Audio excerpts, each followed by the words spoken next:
Hi, I'm Tim. Welcome to Watchbox, and thanks for logging on. If you love this watch, email me, tmosso@thewatchbox.com. Your purchase and pricing email question line for buying this or any watch you see here on our channel, my social media, or our website. Reach out to me directly at tmosso@thewatchbox.com. Today, we are discussing the Grand Seiko GMT SBGM221 39.5 millimeters in black polished steel. This one features a lacquered ivory dial, a 3-day power reserve, automatic winding, and 2 time zones. You can see in profile the watch is reasonably sized, 14.1 millimeters thick, but a delightfully compact 46.8 millimeters lug to lug with a 19 millimeter spacing between the lugs. Throw it on the wrist. The timepiece is comfortable. It's whatever you make of it. It's a sports watch, it's a dress watch, it'll fit small wrists, it'll look just as at home on large wrists.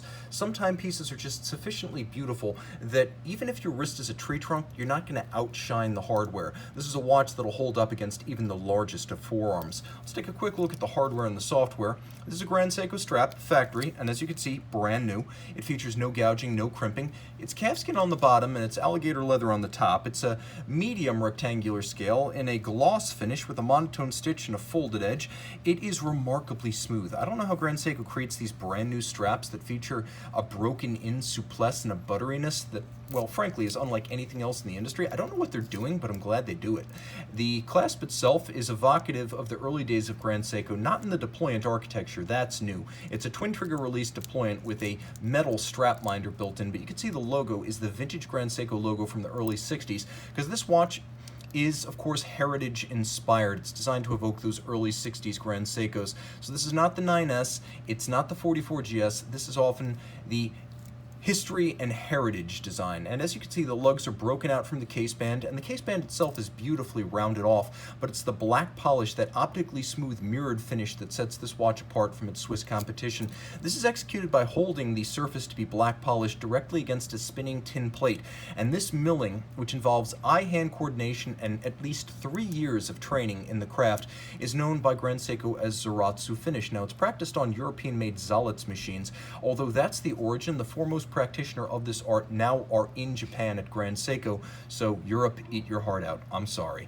The bottom line is that you won't find this kind of finishing on most Swiss cases. You'll find it on parts that are tiny, like regulators for balances or screw heads. With Grand Seiko, the whole case is hand finished. Now you can see, because this is a historically inspired watch, the crystal is of a dramatic and steep box section to evoke plexiglass, and then on the dial side we have a lovely cream lacquer or ivory lacquer dial featuring an inboard 24-hour scale for the second time zone, and you can see how I'm able to move the local hour hand independently. I can even adjust the date forward or backwards regardless of which way I travel. The watch will keep correct time and date.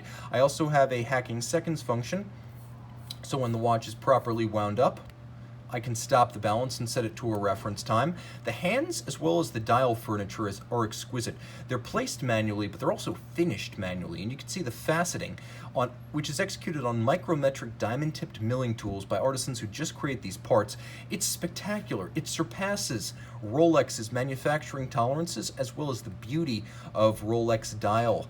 Rolex dial standard really has to be considered the reference point for the industry in Switzerland. Some spend more money, some spend less, but if you're talking about the middle, the median, that would be Rolex, and this is better than that. You can also see that not only are the Dauphine style hands black polished on their top, but they have razor-like faceting on their side, and the steel 24-hour hand is fired blue, not dyed.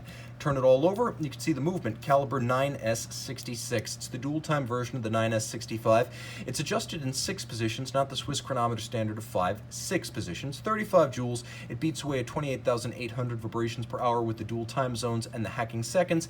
It has 30 meters water resistance in this case, and it has a 3-day automatic winding power reserve. This is a timepiece that's handsome, charming, represents the best of Grand Seiko past and present, and a lifetime product that is forever serviceable. If you wanted to get into a luxury watch that is not from one of the usual suspects, this is a great way to do it from a brand that's on the rise. Email tmosso@thewatchbox.com for purchase and pricing details.